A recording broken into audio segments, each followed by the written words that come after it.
kurangi beban. Ini baru nyusur. Berat tan 5.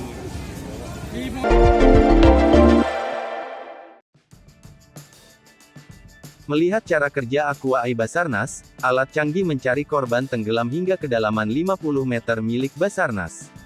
Basarnas menggunakan alat ini untuk mencari Yusuf, 16 tahun, siswa SMK YWKA yang tenggelam di Sungai Ogan Musi Kertapati, Palembang.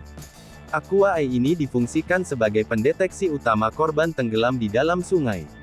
Bentuk alat ini seperti sapu mini yang memiliki gagang serta sensor sonar pada ujung alat tersebut. Aqua Eye termasuk alat yang portable sehingga cara penggunaannya cukup mudah dan sederhana. Setelah alat dihidupkan, langsung dicelupkan ke air sungai yang diperkirakan menjadi lokasi korban tenggelam. Langkah awal dimulai dari menghidupkan alat tersebut hingga muncul radar pada LCD. Kemudian, letakkan alat pada permukaan air sungai tepat pada sensor sonar yang tenggelam sebagian. Gerakan alat ini searah jarum jam secara perlahan dengan sudut 90 derajat supaya dapat mendeteksi benda hingga manusia di dalam air. Kemudian, jika alat mendeteksi ada benda bahkan manusia di dalam air akan muncul tanda X dan O pada LCD. Diketahui alat yang dimiliki Basarnas ini mampu mendeteksi benda atau manusia hingga kedalaman maksimal 50 meter. Dalam upaya pencarian tim SAR Basarnas Palembang menggunakan alat canggih untuk membantu pencarian korban.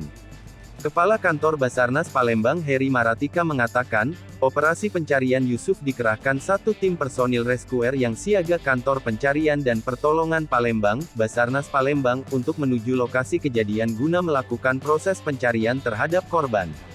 Selain menerjunkan personel, peralatan seperti rubber boat, alat selam, peralatan medis, komunikasi, evakuasi dan peralatan canggih Aqua Eye juga ikut diterjunkan. Basarnas Palembang akan melanjutkan kembali pencarian Yusuf besok Sabtu, 18/6, dengan menerjunkan personel lebih banyak yakni satu tim rescuer dan satu tim ABK Uang yang masing-masing tim berjumlah 7 orang. Sudah